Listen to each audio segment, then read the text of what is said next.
ओम नमो भगवते वासुदेवाय। श्रीमद् भागवत महापुराण के द्वितीय स्कंध में आज 9वां अध्याय। इस अध्याय में ब्रह्मा जी का भगवत धाम दर्शन और भगवान के द्वारा उन्हें चतुश्लोक की भागवत का उपदेश किया गया है। श्री सुखदेव जी ने कहा, हे परीक्षित, जैसे स्वप्न में देखे जाने वाले पदार्थों के साथ उसे देखने वाले का कोई संबंध नहीं होता, वैसे ही देहादि से अतीत अनुभव स्वरूप आत्मा का माया के बिना दृश्य पदार्थों के साथ कोई संबंध नहीं हो सकता।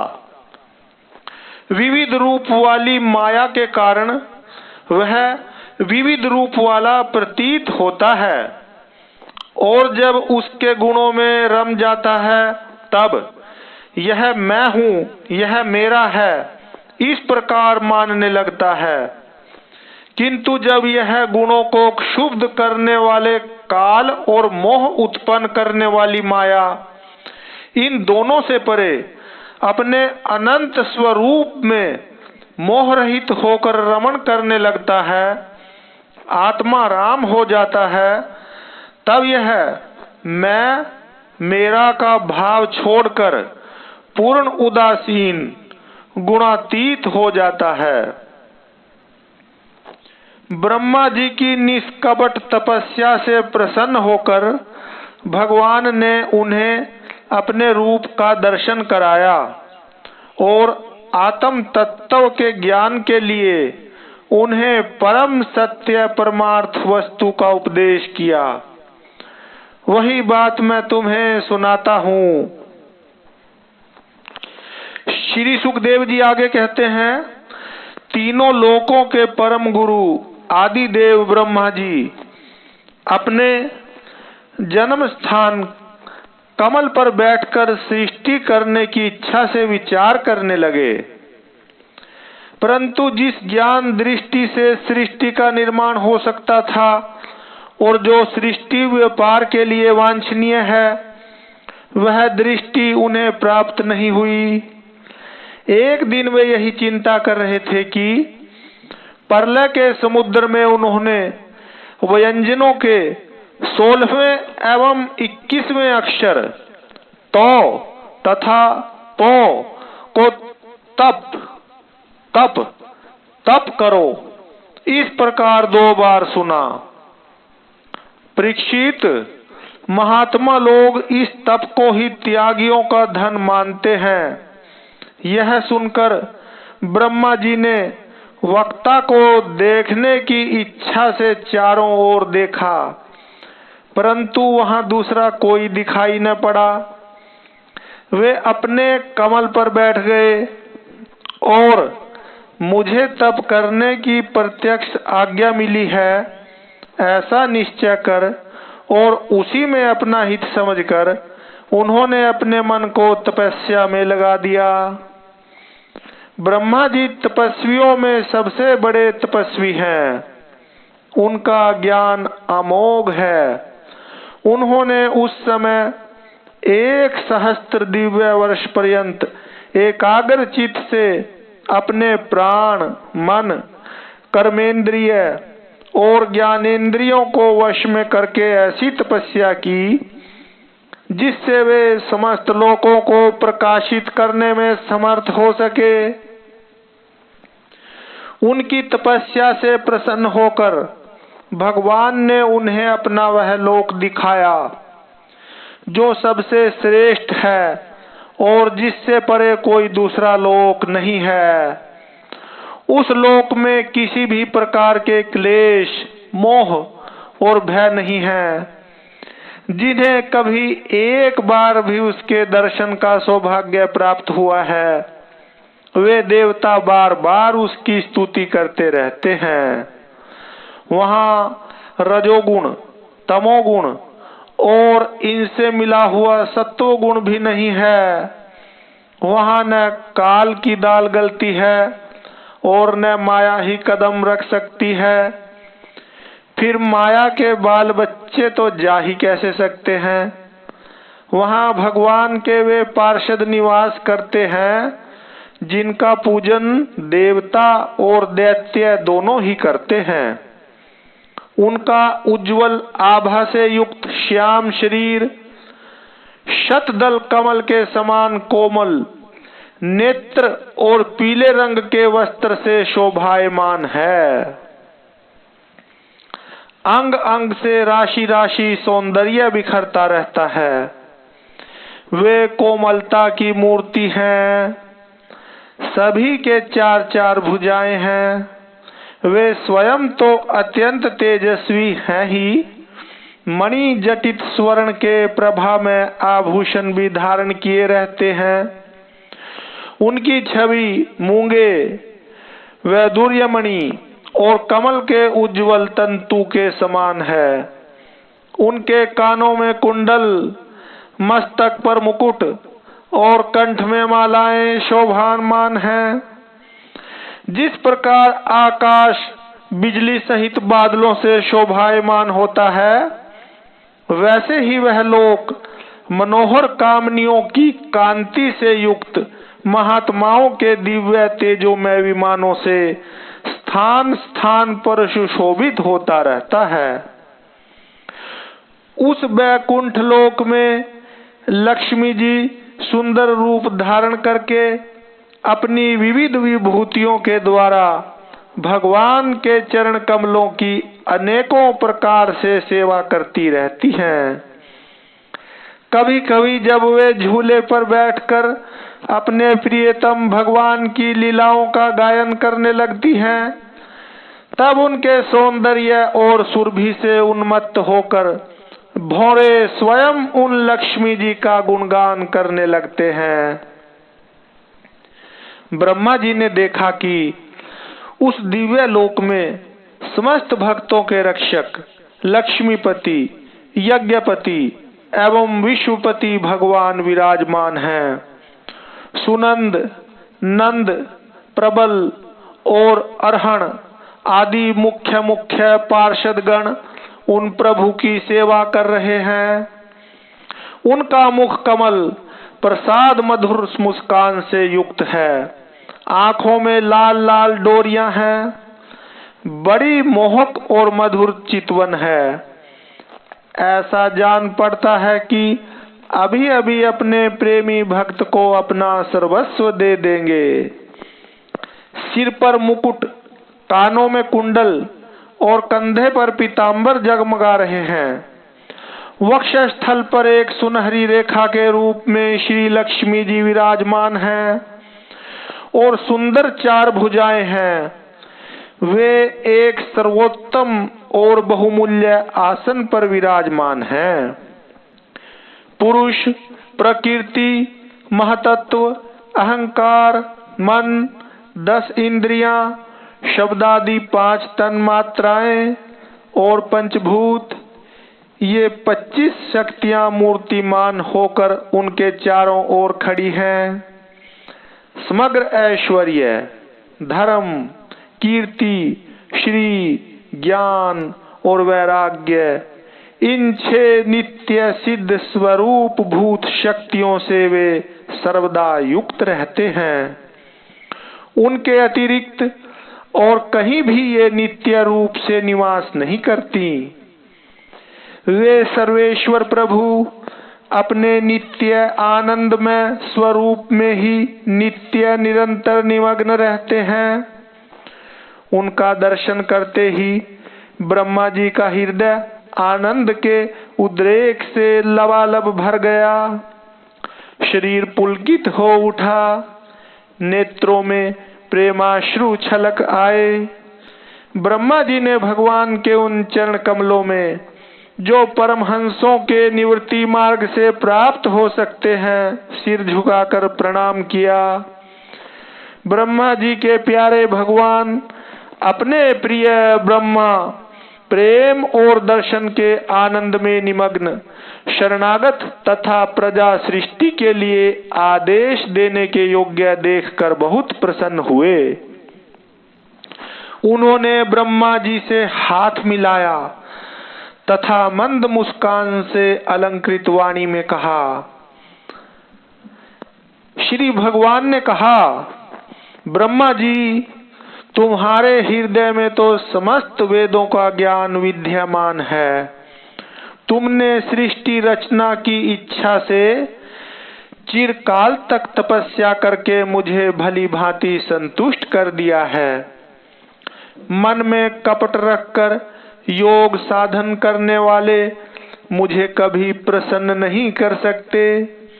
तुम्हारा कल्याण हो, तुम्हारी जो अभिलाषा हो वही वर मुझसे मांग लो, क्योंकि मैं मुँह मांगी वस्तु देने में समर्थ हूँ।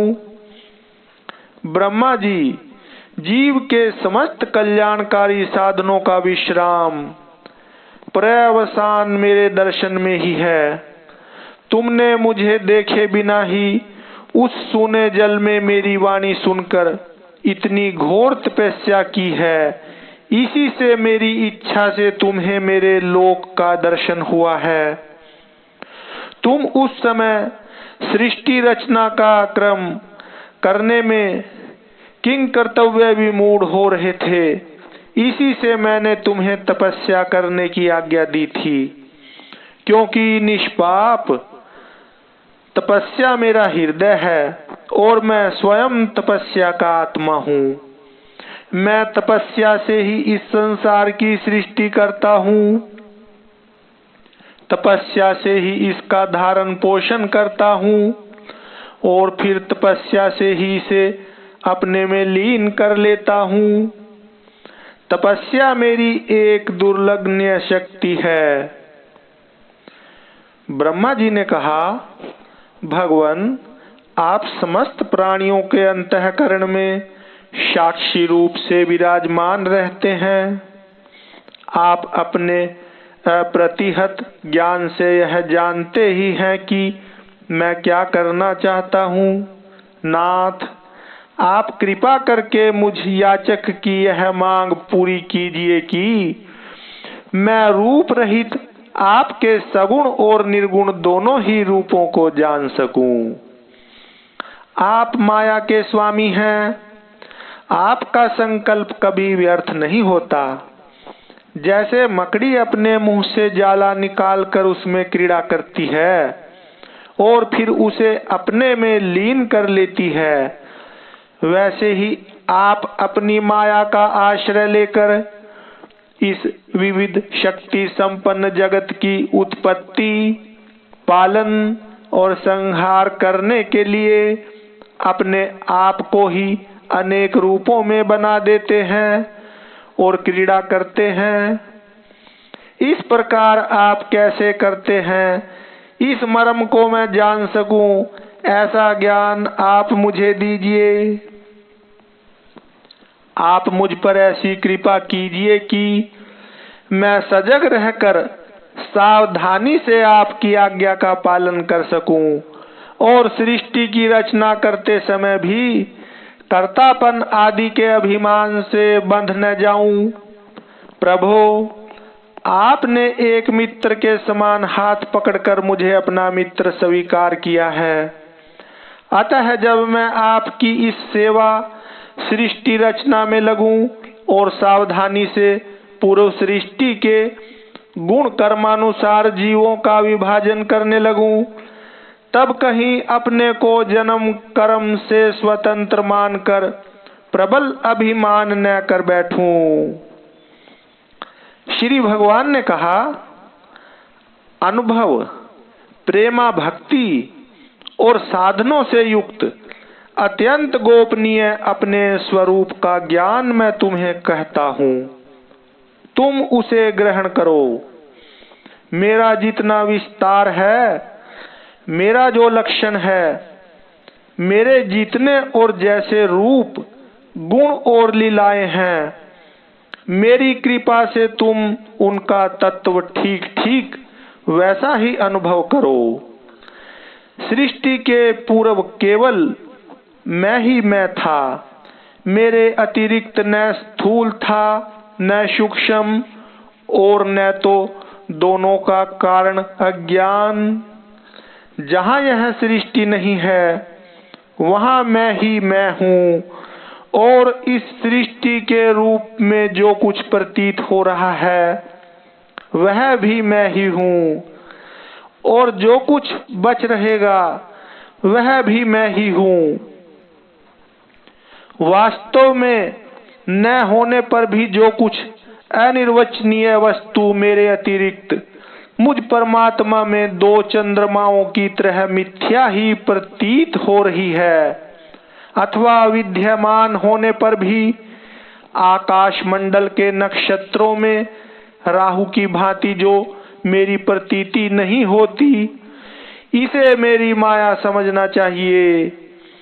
जैसे प्राणियों के पंचभूत रचित छोटे बड़े शरीरों में आकाश आदि पंच महाभूत उन शरीरों के कार्य रूप से निर्मित होने के कारण प्रवेश करते भी हैं, और पहले से ही उन स्थानों और रूपों में कारण रूप से विद्यमान रहने के कारण प्रवेश नहीं भी करते, वैसे ही उन प्राणियों के शरीर की दृष्टि से मैं उनमें आत्मा के रूप में प्रवेश किए हुए हूँ, और आत्म दृष्टि से अपने अतिरिक्त और कोई वस्तु न होने के कारण उनमें प्रविष्ट नहीं भी हूँ।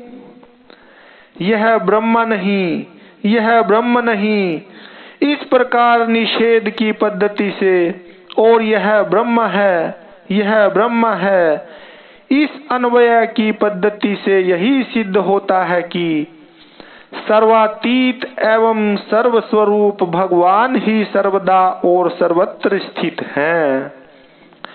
वही वास्तविक तत्व हैं।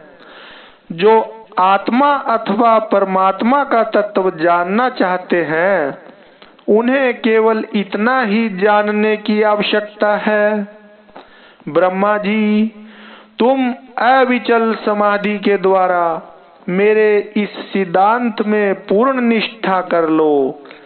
इससे तुम्हें कल्प कल्प में विविध प्रकार की सृष्टि रचना करते रहने पर भी कभी मोह नहीं होगा। श्री सुखदेव जी कहते हैं कि लोक पितामह ब्रह्मा जी को इस प्रकार उपदेश देकर अजन्मा भगवान ने उनके देखते ही देखते अपने उस रूप को छिपा लिया।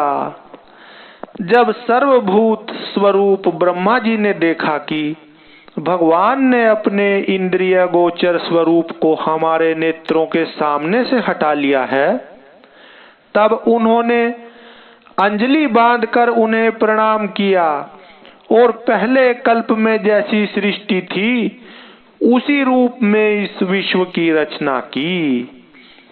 एक बार धर्मपति प्रजापति ब्रह्मा जी ने सारी जनता का कल्याण हो अपने इस स्वार्थ की पूर्ति के लिए विधि पूर्वक यम नियमों को धारण किया। उस समय उनके पुत्रों में सबसे अधिक प्रिय परम भक्त देवर्षि नारद जी ने मायापति भगवान की माया का तत्व जानने की इच्छा से बड़े संयम, विनय और सौम्यता से अनुगत होकर उनकी सेवा की, और उन्होंने सेवा से ब्रह्मा जी को बहुत ही संतुष्ट कर लिया। परीक्षित, जब देवर्षि नारद ने देखा कि मेरे लोक पितामह पिताजी मुझ पर प्रसन्न हैं, तब उन्होंने उनसे यही प्रश्न किया जो तुम मुझसे कर रहे हो। उनके प्रश्न से ब्रह्मा जी और भी प्रसन्न हुए। फिर उन्होंने यह 10 लक्षण वाला भागवत पुराण अपने पुत्र नारद को सुनाया, जिसका स्वयं भगवान ने उन्हें उपदेश किया था। परीक्षित, जिस समय मेरे परम तेजस्वी पिता सरस्वती के तट पर बैठकर परमात्मा के ध्यान में मगन थे, उस समय देवर्षि नारद ने वही भागवत उन्हें सुनाया। तुमने मुझसे जो यह प्रश्न किया है कि विराट पुरुष से इस जगत की उत्पत्ति कैसे हुई है, तथा दूसरे भी जो बहुत से प्रश्न किए हैं, उन सब का उत्तर मैं उसी भागवत पुराण के रूप में देता हूँ। ओम जय श्री कृष्ण, जय श्री कृष्ण। हरे कृष्णा श्री कृष्णा कृष्णा हरे हरे, हरे राम श्री राम राम हरे हरे।